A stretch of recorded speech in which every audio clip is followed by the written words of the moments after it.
Minha mãe, por diversas vezes, ela... normal, né? Um jovem gostava de ir para festas, baladas, e tinha muitos namorados. E eu era muito ciumenta. Então, quando eu via algum namoradinho ciscando ali na porta da casa da minha mãe, eu já dava logo um jeito de enxotar, porque eu achava que ia tirar a atenção da minha mãe comigo. Eu falava, ai, esse cara vai roubar minha mãe de mim. Então, eu sempre humilhava o rapaz, fazia ela passar vergonha, sabe? Uma criança bem ciumenta e rebelde. Até que minha mãe arrumou um namorado específico, e eu já estava com 9 anos, eu não impliquei com ele e falei, deixa pra lá. E ela começou a se relacionar com esse rapaz. Minha mãe se relacionando com ele, eu não sei ao certo quanto tempo depois que começou essa relação, mas eu só vou me recordar do dia exato. A minha cidade é muito quente, muito quente. E o teto do meu quarto era aqueles teto de plástico, acho que é PVC, se eu não me engano o nome. Então eu coloquei, como no meu quarto não tinha televisão e eu adoro assistir, ficar dormindo, ouvindo o barulho da televisão, eu peguei o colchão do meu quarto e coloquei na sala. Para assistir, também porque era um ambiente mais ventilado, um ambiente mais fresco. E tinha esse hábito de às vezes dormir na sala para ficar assistindo alguma coisa. A minha mãe saía muito cedo para trabalhar, se eu não me engano, por volta de 4 e pouco da manhã, por aí. Nesse dia específico, esse rapaz dormiu lá. Esse rapaz dormiu na casa da minha mãe. E eu estava dormindo no colchão, mas eu meio que dei uma despertada do meu sono com alguns passos na casa. Eu sei que esse rapaz sentou no sofá, ele pegou a minha mão e colocou no órgão dele.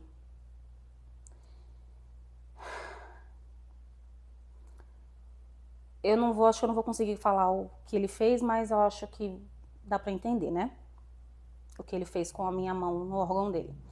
Naquele momento eu pensei, acordo, vejo, finjo que eu tô dormindo e deixo passar.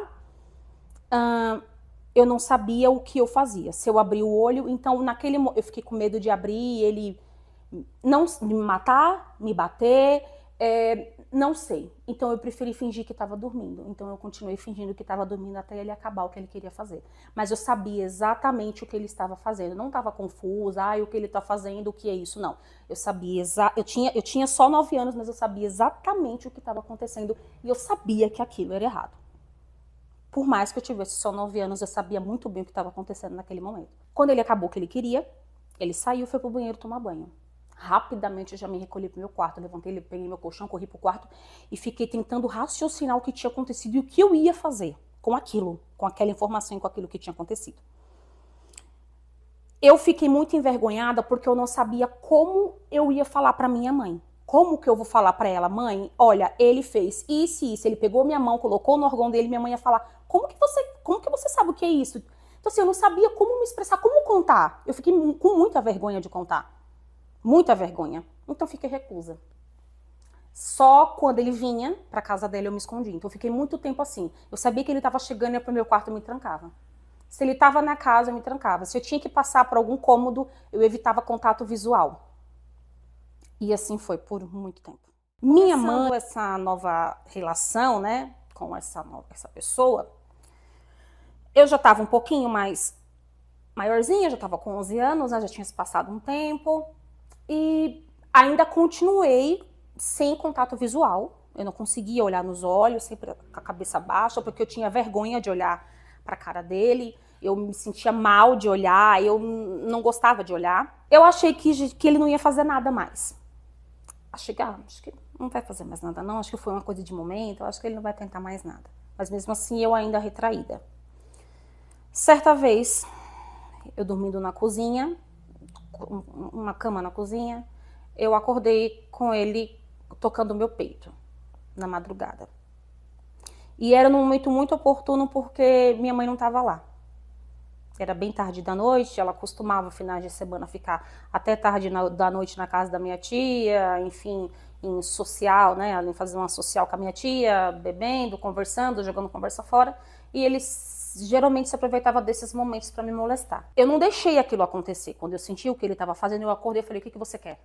Não, eu tô procurando um negócio aqui e tal. Eu fui procurando o quê?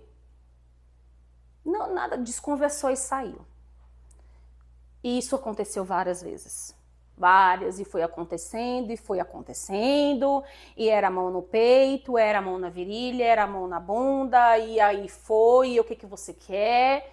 E assim foi acontecendo por diversas vezes, até o ponto de eu não conseguir dormir mais. De eu ficar boa parte das noites assim, ele vai vir hoje? Será que ele vai mexer comigo? Então eu não dava não dava ousadia, então eu não ficava com roupa curta, eu começava a me policiar dentro da minha casa, as minhas vestimentas para não atrair ele. Então a todo momento eu me esquivava. Se a minha mãe saía e ele estava lá, eu não ficava lá. Eu ia para a porta.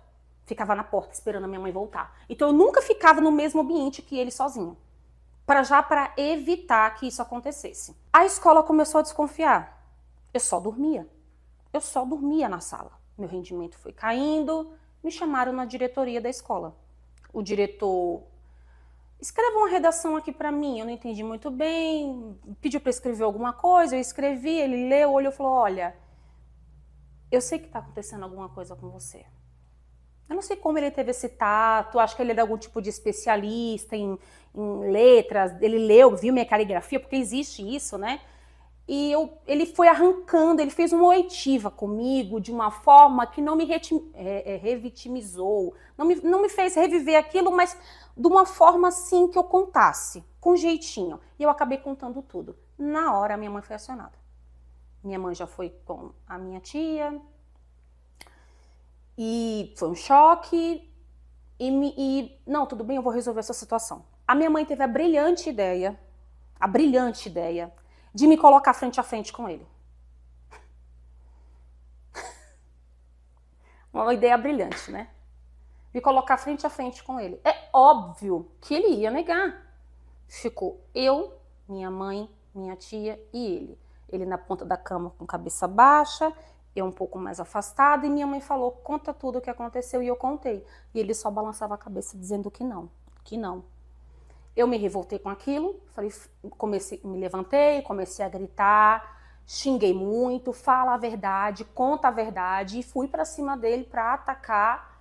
E a minha tia me tirou daquele ambiente e fui para casa da minha tia. Naquele dia ela me falou muitas palavras de apoio: eu tô com você, vou te ajudar, a gente vai estar, isso tá errado, ele não pode fazer isso com você. Me senti assim, nossa, ufa, tô protegida, tá tudo bem. Passou um dia, dois, no terceiro a minha tia ficou esquisita, ríspida. Ok. Ela: Beatriz, é o seguinte, vamos ter que resolver essa situação, vamos ali na delegacia, que vamos lá. Porque assim, é o seguinte, ó, eu tive um sonho, eu sonhei com a sua avó, e sua avó me dizia no sonho que tudo isso que você está falando é mentira. Não sei se ela jogou um verde para colher maduro, achando que eu estava mentindo. Eu: não, tia, não tô mentindo. Então vamos na delegacia. Minha tia tinha um amigo policial. Paramos na rua da delegacia, esse policial veio para fora conversar comigo. Minha tia e minha mãe ficou no carro, ele me levou para um canto para conversar. E pediu para relatar o que tinha acontecido. De novo, eu revivendo aquela situação novamente. Contei para esse policial de novo. Ele falou: olha, eu entendo o que aconteceu com você, mas assim, ele vai ser preso, ele pode morrer na cadeia, eu acho que você não quer isso, né? Resumindo, eu acho que ele foi induzido a me convencer a calar a boca. Porque na cabeça delas eu estava mentindo. Ou, lembra o que eu falei no começo? Que eu tinha ciúmes dos namorados da minha mãe? Que era mais uma coisinha que eu tinha inventado por ciúmes da minha mãe. Então, na cabeça da minha mãe, eu acho, ela pensou que eu tava com ciúmes. E falou: olha, quando vocês estiverem a sós, você fala pra ele: ó, dessa vez eu deixei passar, na próxima eu não vou deixar. Isso tá muito fincado na minha mente. Você acha mesmo que eu ia ficar num ambiente com ele, confrontá-lo e falar que eu dei uma chance pra ele e que na próxima eu não vou dar de novo? Óbvio que não. Depois daquilo eu fui convencida a ficar quieta, a não levar aquilo adiante, a não tocar mais no assunto, que isso não iria mais acontecer. Entrando no carro, a minha tia, minha mãe perguntou: e aí, Beatriz, o que você vai fazer agora? Tipo, você vai continuar falando tipo, desse assunto? Ou, né, tal. Naquele momento eu me senti muito coagida. a ficar quieta e jogar um pano em cima daquilo, enfim. E foi o que eu fiz. Ele usou isso de muleta para começar a fazer outras coisas. Ou seja, ele saía para beber, para sair com mulheres, voltava de madrugada e falava para minha mãe que era porque ele não queria ficar em casa para não ficar olhando para minha cara de mentirosa. Porque ele não conseguia ficar em casa, porque não conseguia olhar para minha cara, que foi muito injusto. Ele se vitimizou, se aproveitou daquilo para sair noitadas afora, para viver uma vida assim, viver uma vida louca. E minha mãe, eu dentro de casa, dependendo dele financeiramente, né? E eu dependia financeiramente dele também, de certa forma, né? Ele não tentou mais nada desde então. Ele